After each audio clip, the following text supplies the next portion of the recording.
செய்திகள் வாசிப்பது கீதா.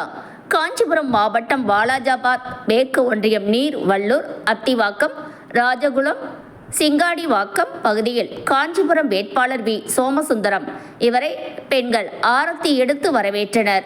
ஒன்றிய செயலாளர் டாக்டர் அத்திவாக்கம் ரமேஷ் ஏற்பாட்டில் நடைபெற்றது. இந்நிகழ்ச்சியில் எஸ்பி ரமேஷ், மாவட்ட வர்த்தக பிரிவு செயலாளர் மதன், செயலாளர் வெற்றி, மாவட்ட செயலாளரும் முன்னாள் அமைச்சருமான வேட்பாளர் வி சோமசுந்தரம் வாக்குறுதிகளை பொதுமக்களிடம் எடுத்துரைத்து இரட்டை இலை சின்னத்திற்கு வாக்குகள் சேகரித்தார். காஞ்சி பன்னீர்செல்வம், முன்னாள் MP கலைப்பிரிவு துணை செயலாளர் டில்லிபாபு, மாவட்ட எம்ஜிஆர் மன்ற செயலாளர் RD சேகர், நகர அமைப்பு செயலாளர் கோல்டு மோகன், காஞ்சி தமிழ்வாணன், மாவட்ட அம்மா பேரவை இணை செயலாளர் பாமக ஒன்றிய செயலாளர் ஏழுமலை, மாவட்ட அமைப்பு செயலாளர் வரதராஜன், புதுப்பாக்கம் பிரபு, கரூர் மாணிக்கம், படுநெல்லி தயாளன்.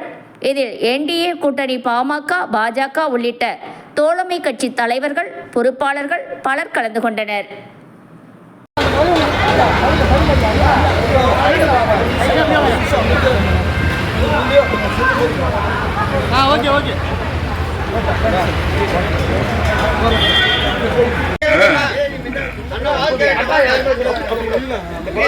வணக்கத்துக்குரிய வாக்காளர் பெருமக்களே, இந்த பகுதி வாழ் பெரியோர்களே, அன்புள்ள கொண்ட தாய்மார்களே, தேசிய ஜனநாயக கூட்டணியில் பாரதிய ஜனதா கட்சியினுடைய பொறுப்பாளர்களே, பாட்டாளி மக்கள் கட்சியினுடைய பொறுப்பாளர்களே, அனைத்து இந்திய அண்ணா திராவிட முன்னேற்ற கழகத்தினுடைய பொறுப்பாளர்களே மற்றும் நம்முடைய தோழமை கட்சியினுடைய பொறுப்பாளர்களே, இந்த பகுதி வாழ் பெரியோர்களே, அன்புள்ள கொண்ட தாய்மார்களே, இங்கே பெருமா கோயில் வேண்டும் என்று கட்டி கொடுக்க வேண்டும் என்று கோரிக்கை வைத்திருக்கக்கூடிய அருமை சகோதரர் அவர்களே மற்றும் வருகை தந்திருக்கக்கூடிய பெரியோர்களே, தாய்மார்களே, அத்தனை பேருக்கும் வணக்கம்.